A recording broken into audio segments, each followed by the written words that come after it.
ছোটবেলার পয়লা বৈশাখটা একদমই অন্যরকম ছিল।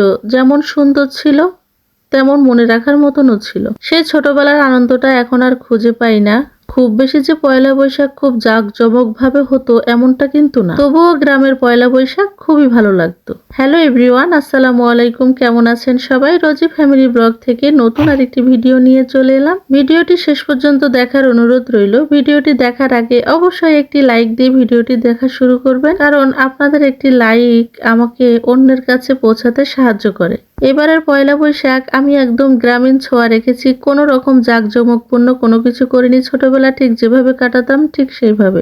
ছোটবেলা গ্রামে রান্নাটা আম্মা করতো, আর এখন আমি বাসায় করছি, মানে আমি নিজে করছি আর কি। যে শাকগুলো দেখতে পেলেন, এই শাকগুলো কিন্তু কোনোটাই বাজার থেকে কিনে আনা না। দেখতেই পাচ্ছেন কচু শাকগুলো খুবই একদম মোড়ানো মোড়ানো কেবল উঠেছে, একদমই তাজা তাজা, ক্ষেত থেকে কেবলমাত্র আনা হয়েছে। সাথে আছে ঢেঁকির শাক, টক ডাল, আর থাকবে চাপা শুটকি ভর্তা। এক এক করে আমি সবকিছু রান্না করে নেব। ভিডিওটি শেষ পর্যন্ত দেখার অনুরোধ রইল। জানি ভিডিওটি একটু বড় হয়ে গেছে, তারপরেও একটু কষ্ট করে দেখে নেবেন। আমি যেভাবে আজকে কচু শাক রান্না করেছি অসাধারণ স্বাদ হয়েছিল। একবার হলো এভাবে ট্রাই করে দেখবেন। আর যে আপুরা এভাবে রান্না করেন অবশ্যই কমেন্টে জানাবেন। কচু শাকটা আমি একটু সিদ্ধ করে নেব, তার জন্য এই যে পেঁয়াজ দিয়ে দিয়েছি আর কাঁচামরিচ দিয়ে দিয়েছি একটু বেশি করে, যাতে একটু ঝাল ঝাল হয় আর খেতে ভালো লাগে। রসুনটা কিন্তু আমি তেলের পরে দেওয়ার সময় দিব আর কি। তো কচু শাকগুলো দিয়ে দিলাম। কচু শাকটা দিয়ে আমি ভালো করে এটাকে একটু সিদ্ধ করে নিব, আর ওই পাশে আমি ঢেঁকির শাকটা একটু সিদ্ধ করে নিব। যারা আসলে পাহাড়ি এলাকায় বসবাস করেন তারা ঢেঁকির শাকের সাথে খুবই পরিচিত। তো ঢেঁকির শাকটা একটু সাতলাই নেব। কচু শাকের মতো কিন্তু ঢেঁকির শাকটা সিদ্ধ করা যাবে না, শুধু একটু লবণ দিয়ে এপিট ওপিট করে নিতে হবে। তারপরে ওটাকেও আমি তেলের পরে দিয়ে দিব। পাহাড়ি এলাকায় ঠিক এই সময়টা মানে বৃষ্টি হয় যখন, তখন থেকে কিন্তু ঢেঁকির শাকটা খুব বেশি পাওয়া যায়। এত চমৎকার লাগে, আর ঢেঁকির শাকটা খেলে কিন্তু মানে ব্রেন ঠান্ডা হয়। এটা আমার কথা না, এটা মুরব্বীরা বলে থাকেন। আমার নানি বলে এই কথা যে ঢেঁকির শাক খেলে ব্রেন মানে ঠান্ডা থাকে। এটা কিন্তু বুনো কচু শাক আর কি, কোনো রকম সার ছাড়া। আর ঢেঁকির শাকটাও তাই। ঢেঁকির শাকটা একটু নেড়ে চেড়ে নিয়ে আমি এটাকে নামিয়ে নিচ্ছি। আর এই পাশে আমি দিয়ে দিচ্ছি, কিন্তু এই পাশে দিয়ে দেখতেই পাচ্ছেন কিরকম একদম সবুজ সবুজ থাকবে। সামান্য একটু লবণ দিলে একটু কমে আসবে। আর ঢেঁকির শাকটা কিন্তু বেশি জাল দিলে এটা কিন্তু পিছলা হয়ে যাবে, যেটা খেতে একদমই ভালো লাগবে না। তারপরে এটা আমি রসুন পেঁয়াজ দিয়ে তারপরে শুকনা মরিচ টেলে নিয়ে তারপরে কিন্তু আমি এটাকে ফোড়ন দিয়ে নেব। ছোটবেলা পয়লা বৈশাখে আমার আম্মা দেখতাম ঘর বাড়ি সব পরিষ্কার করে নিত। শুধু আমার আম্মা বলে কথা না, গ্রামের সবাই। তারপরে যেদিন পয়লা বৈশাখের দিন সকালবেলা দেখতাম যে আমার মা চাচিরা মিলে সবাই বিভিন্ন রকমের শাক, যে যত প্রকার শাক তুলতে পারে সব রকম যত রকম শাক ঠিক বৈশাখের সময় পাওয়া যায় অল্প অল্প করে সব শাক তুলে নিয়ে একসাথে করে রান্না করতো। মাছ মাংস থাকতে হবে এমনটা কিন্তু সেই সময় ছিল না। একেবারে যে রান্না করতো না তাও কিন্তু বলবো না, রান্না আসলে করতেই হবে এমন কোনো কথা ছিল না। হয়তো বাড়িতে যদি দেশি মুরগি থাকতো কিংবা হাঁস থাকতো তো সেটা রান্না করতো। আর ইলিশ মাছ থাকতে হবে, পান্তা ভাত খেতে হবে এমন কোনো কথা নেই। কারণ গ্রামের মানুষ, প্রত্যেকটা মানুষ, আমাদের বিশেষ করে যশোর সাতক্ষীরার মানুষ আমি যেটা দেখেছি, ছোট থেকে বড় কম বেশি সবাই সকালে পান্তা খায়। তাই এখানে পান্তা বানাতে হবে এমন কোনো সিস্টেম নাই। পান্তা এমনিতেই সবাই সকালবেলা খায়। আর যেহেতু ছোট ছোট আম থাকে তো টক ডাল রান্নার চেষ্টা করতো কিংবা খাটা। আমি দেখেছি বিভিন্ন রকমের শাক আর ভর্তা থাকতো, আলু ভর্তা টর্তা এগুলো করতো আর কি। কিন্তু সকালবেলা যে যত খুশি বিভিন্ন প্রকার, কত প্রকারের কেক, কত প্রকার শাক তুলবে, এই যে একটা প্রতিযোগিতা ছিল, এটা আমি খুব মিস করি। তবে এবার মৌলভীবাজারে থাকার কারণে, মৌলভীবাজারে আসলে অনেক বছরই পয়লা বৈশাখ থাকা হয়েছে আমার, কিন্তু এইভাবে আসলে করা হয়নি। আর আমি এটা করতেই হবে এরকম কোনো বাধ্যবাধকতা নেই। অনুষ্ঠান করে আসলে ইলিশ মাছ, পান্তা ভাত এগুলো খেতেই হবে এরকম সিস্টেম আমি আসলে মনে করি না, এটা আমার পছন্দও না। কথা বলতে বলতে কিন্তু দেখতেই পেয়েছেন ঢেঁকির শাকটা কিন্তু আমার হয়ে গেছে ভাজি করা। ওই পাশে আমি ওটা দিয়ে নামিয়ে নিয়েছি আর ডাল দিয়ে দিয়েছি টক ডাল রান্না করার জন্য। আর এদিকে কচুর শাকটা মোটামুটি সিদ্ধ হয়ে গেলে কিন্তু আমি এর ভিতরে চিংড়ি মাছ দিয়ে দিয়েছি একটু বেশি করেই। কচু শাক রান্না করব আর চিংড়ি মাছটা দেবো না, এটা তো হতে পারে না। আর এইভাবে কচু শাক রান্না করলে যে কি ভালো লাগে, আর সবুজ সবুজ ভাব থাকে যে কোনো জিনিস।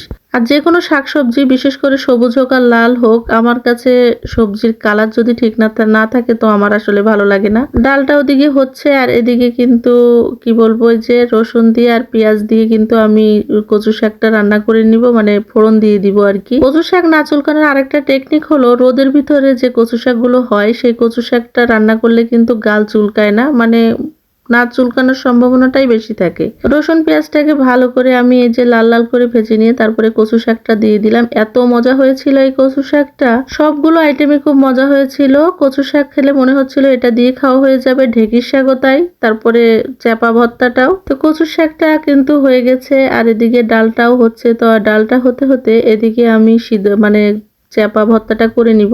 আমার খালার হাতের চাপা ভর্তা আমার ভীষণ পছন্দ, আমি খুব মিস করি এই চাপা ভর্তাটা। চাপা শুটকি আমার খালা আমার জন্য পাঠিয়ে দিয়েছে, তো আমি ঠিক ওইভাবে করার চেষ্টা করব। জানি এরকম হবে না, তারপরও আমি ওইভাবে ট্রাই করব। ডালটা ভালো করে ঘুটে নিয়ে এর ভিতরে কিন্তু আমি আমটা দিয়ে দেবো। ডালটা সিদ্ধ না হয়ে গেলে আম দিলে কিন্তু ডালটা আর গলতে চায় না।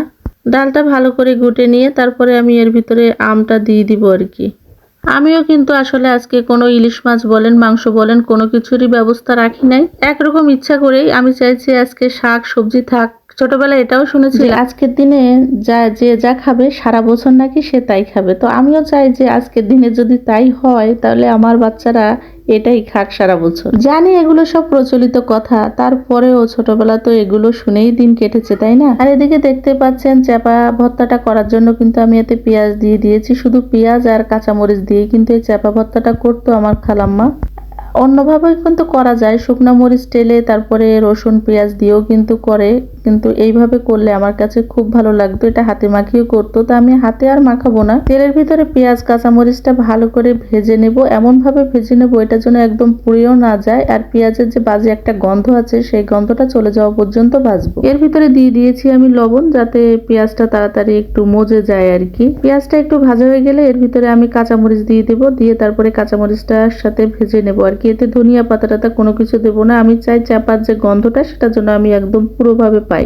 চাপা ভর্তা আসলে কে কিভাবে করেন আমার জানা নেই, অবশ্যই কমেন্টে জানাবেন আমার মতো করে কেউ করেন কিনা। কাঁচামরিচ গুলো অনেকটাই পোক্ত, এই জন্য কিন্তু আমি একদম অল্প পরিমাণে দিয়েছি। আর যেহেতু আমি রোজা আছি তো সারাদিন পরে এত ঝাল খাওয়া যাবে না। পেঁয়াজটা এই পর্যায়ে ভাজা হয়ে গেলে এর ভিতরে কিন্তু আমি চাপাটা ধুয়ে রেখেছি সেটা দিয়ে দেব। একদম তেলের ভিতরে দিয়ে ভেজে নিয়ে একদম পেঁয়াজের সাথে ভেজে নিব। তবে আমার খালাম্মাকে দেখেছি চাপাটা আলাদা করে একটু ভেজে নিয়ে তারপরে যে পেঁয়াজের সাথে হাতে মাখিয়ে নেয়, সেটা কিন্তু অসাধারণ স্বাদ হয়। তো আমি আসলে সেটা করলাম না, আমি এইভাবে চাপাটা তেলে দেওয়ার সঙ্গে সঙ্গে কিন্তু এটা একদমই গলে গিয়েছিল, এই জন্য আমি আর এটা হাত দিয়ে আর মাখাই নিয়ে আর গরম গরম অবস্থায় আমি এটা নেড়ে চেড়ে নিয়েছিলাম। হাতে মাখানো যে কোনো জিনিসই খুব স্বাদ লাগে, খালাম্মার হাতের স্বাদ তো আর পাবো না, তবে পাঠিয়েছে সেহেতু কিন্তু অসাধারণ স্বাদ ছিল আর আমার এটা খুব পছন্দ। শুটকি মাছ আমার ভীষণ ভীষণ রকমের পছন্দ, এই জন্য শুটকি যেভাবেই হোক আমি সেটা খেতে পারি। দেখতে পাচ্ছেন এটাকে আরেকটু এই যে ভাজা ভাজা করে নিয়ে আমি এটাকে নামিয়ে নিয়েছি, আর শুকে দেখছিলাম আর কি ঘ্রাণটা কেমন হয়েছে, একদম অসাধারণ হয়েছিল। তো এই আর কি, শুটকিটা নামিয়ে নিয়ে আমি এখন ডালটা ফোড়ন দিয়ে নিব। যারা আসলে এই পর্যন্ত ধৈর্য সহকারে আমার ভিডিওটি দেখেছেন তো তাদেরকে অসংখ্য ধন্যবাদ। অবশ্যই আমার ভিডিওটিতে একটি লাইক দিয়ে দেবেন।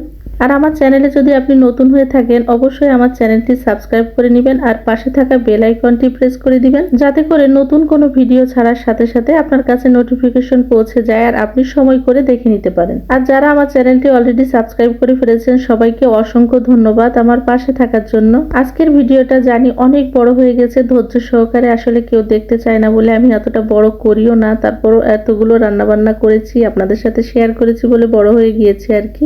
আশা করছি সবাই আমার পাশে থাকবেন, আমার চ্যানেলের পাশে থাকবেন। এই তো আজকের পয়লা বৈশাখের আমি এই যে গ্রাম্য স্টাইলের আয়োজন করেছিলাম, কেমন হয়েছে অবশ্যই কমেন্টে জানাবেন।